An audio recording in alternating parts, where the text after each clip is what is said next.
আর গতকালে সাংবাদিকদের বিবৃতি দিতে গিয়ে সেই সাংসদ যা বললেন সেটা তিনি সরাসরি বলে দিলেন, মানে সুপ্রিম কোর্টের বিশ্বাসযোগ্যতা নিয়ে প্রশ্ন তুলে দিলেন গতকালকে। তাহলে আমাদের এখানে কোন সাংবিধানিক ব্যবস্থার মধ্যে আমরা বসবাস করছি, যেখানে কার্যত গণতান্ত্রিক ব্যবস্থাকে ভেঙে গুঁড়িয়ে দেওয়া হয়েছে, মানুষের ছোট ছোট প্রতিবাদগুলোকে পর্যন্ত বাজেয়াপ্ত করা হয়েছে।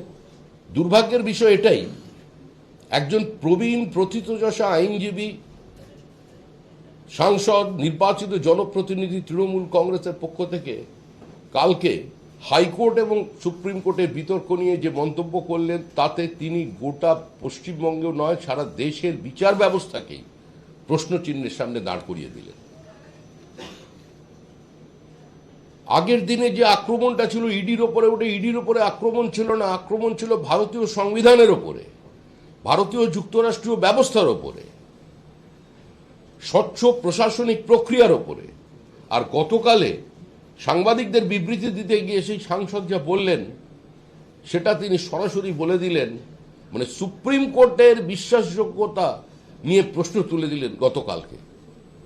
তাহলে আমাদের এখানে কোন সাংবিধানিক ব্যবস্থার মধ্যে আমরা বসবাস করছি, যেখানে কার্যত গণতান্ত্রিক ব্যবস্থাকে ভেঙে গুঁড়িয়ে দেওয়া হয়েছে, মানুষের ছোট ছোট প্রতিবাদগুলোকে পর্যন্ত বাজেয়াপ্ত করা হয়েছে, যে কোনো আন্দোলনকে রক্তাক্ত ক্ষতবিক্ষত করা হয়েছে, যেখানে সংবাদ মাধ্যম আক্রান্ত, যেখানে বিচার ব্যবস্থা বিচারপতিরা আক্রান্ত, যেখানে প্রত্যেকটি প্রতিবাদ কার্যত আক্রান্ত, যেখানে রাষ্ট্রপতির প্রতিনিধি রাজ্যপাল তিনি ভাষা সন্ত্রাসের শিকার, তিনিও এক ধরনের আক্রান্ত, যেখানে সাধারণ মানুষ নির্বাচনে, পঞ্চায়েত নির্বাচনে, মিউনিসিপ্যালিটি কর্পোরেশনে ভোট দিতে গেলে আক্রমণের শিকার হয়, যেখানে একজন চিকিৎসক, মহিলা চিকিৎসক, তিনি কোনো দুর্নীতি বা কোনো বিশেষ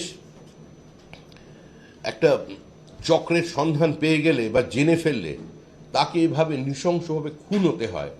তো সেই রাজ্যে কোনো আইনের শাসন আছে? আমরা তো একটা মহা জঙ্গল রাজের বাসিন্দা হয়ে গেছি, আমরা নৈরাজ্যের বাসিন্দা হয়ে গেছি পশ্চিমবঙ্গের মানুষ। কালকে কার্যত সুপ্রিম কোর্টের যে ভার্ডিক্ট, সুপ্রিম কোর্টের যে অবজারভেশন, সুপ্রিম কোর্টের যে পরবর্তী শুনানির ক্ষেত্রে তাদের যে মতামত, সেটা থেকেই সেটা প্রমাণ করে দিয়েছে। মুখ্যমন্ত্রী আজকে বিবৃতি দিয়েছেন যে সংখ্যালঘুদের রোষের কারণ আছে, 3.5 ঘন্টা ধরে জাতীয় সড়ক অবরুদ্ধ। গতকাল চাকুলিয়াতে সেখানে চাকুলিয়াতে গান্ধীজির মানে এসআইআর এর ঘটনার প্রতিবাদ করতে গিয়ে গান্ধীজির মূর্তি পর্যন্ত ভেঙে দেওয়া হয়েছে। যারা দিনের পর দিন গান্ধী হত্যা নিয়ে বিভিন্ন ধরনের প্রশ্ন তোলেন, সেই সরস্বতীর বরপুত্ররা কালকে গান্ধীজির মূর্তি ভেঙে দিয়েছে। শুধু এখানেই ভেঙে শান্ত হয়নি, গোয়ালপ্রকারের ঘটনা প্রত্যেকের জানা। গোয়ালপ্রকারের ভৌগোলিক অবস্থান কি? গোয়ালপ্রকারে দীর্ঘদিন ধরে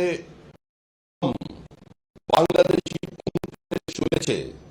গোয়ালপ্রকারকে প্যাসেজ করে ঝাড়খণ্ডের ডেমোগ্রাফি বদলে দেওয়া হয়েছে।